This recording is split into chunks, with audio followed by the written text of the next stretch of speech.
नमस्कार। जैसा कि आप लोग जानते हैं कि आज विश्व एड्स दिवस है, तो इस दिवस के उपलक्ष्य में आज हम लोग बात करेंगे एचआईवी और मानसिक स्वास्थ्य के बारे में। जो मानसिक स्वास्थ्य से पीड़ित व्यक्ति होते हैं, वो एचआईवी के लिए प्रोन भी होते हैं। एचआईवी उनको ज़्यादा भी होता है, क्योंकि एचआईवी फैलने की मुख्य वजह होती है इंजेक्शंस और सेक्सुअल ट्रांसमिशन। इंजेक्शंस जो मानसिक स्वास्थ्य से पीड़ित व्यक्ति होते हैं वो नशा वगैरह करते हैं, तो वो इंजेक्शंस का उपयोग करते हैं, जिसकी वजह से उनको एचआईवी ज़्यादा होता है। और वो लोग इलेजिटिमेट और अनसेफ सेक्सुअल एक्टिविटी में इन्वॉल्व होते हैं, जिसकी वजह से उन्हें एचआईवी ज़्यादा होता है। दूसरा होता है डिमेंशिया। डिमेंशिया यानी कि भूलने की बीमारी। भूलने की बीमारी, हर इंसान को पुरानी चीज़ें याद रहती, नई चीज़ें भूलने लग जाता है। एचआईवी की वजह से ब्रेन पे बहुत गहरा असर पड़ता है, हमारी इम्यूनिटी वीक हो जाती है। उसकी वजह से बहुत सारे वायरस, बैक्टीरिया बॉडी को अटैक करते हैं, जिसके कारण डिमेंशिया की बीमारी हो सकती है।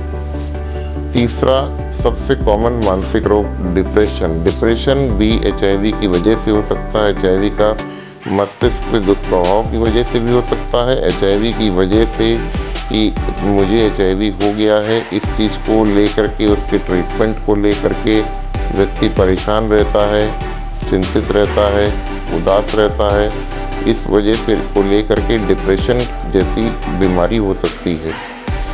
चौथा, डिप्रेशन की एचआईवी की वजह से बाइपोलर डिसऑर्डर भी हो सकता है। बाइपोलर डिसऑर्डर, जिसमें एक फेज़ में मेनिया होता है व्यक्ति को, एक फेज़ में डिप्रेशन। मेनिया यानी उन्माद की अवस्था, जिसमें व्यक्ति ज़्यादा बोलता है, बड़ी बातें करता है, जिन लोगों को नहीं जानता उनसे बोलता है, ज़रूरत से ज़्यादा चिड़चिड़ा हो जाता है, या फिर ज़रूरत से ज़्यादा खुश रहने लग जाता है।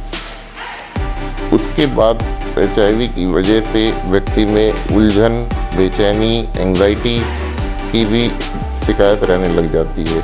एंग्जाइटी में व्यक्ति जो है बहुत ज़्यादा परेशान रहता है, चिंतित रहता है, हर छोटी चीज़ को लेकर चिंता करने लग जाता है, अपने रोग को लेकर चिंता करने लग जाता है, अपनी अवस्था को लेकर चिंता करने लग जाता है। इसमें पीटीएसडी भी हो सकता है। पीटीएसडी यानी पोस्ट ट्रॉमेटिक स्ट्रेस डिसऑर्डर।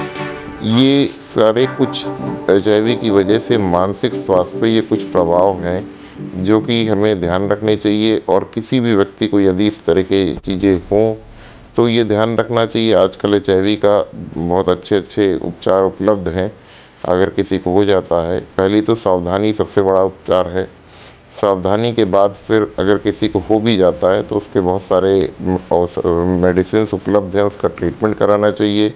और किसी को इस तरह की मानसिक स्वास्थ्य की दिक्कतें उसकी वजह से हों, तो उसको मनोचिकित्सक संपर्क करना चाहिए। पहले से किसी की प्रवृत्ति कोई इंजेक्टेबल ड्रग यूज़ की है, या किसी भी प्रकार का नशा लेने की है, या कोई हाई रिस्क बिहेवियर में लोग इन्वॉल्व होते हैं, स्पेशली जैसे कि जो होमोसेक्सुअल मैन होते हैं, वो हाई रिस्क सेक्सुअल इंटरकॉर्स में, एनल सेक्सुअल इंटरकॉर्स में इन्वॉल्व होते हैं। उस तरह के लोगों को भी जो है सावधानी बरतनी चाहिए और मनोचिकित्सक से सलाह अवश्य लेनी चाहिए। धन्यवाद।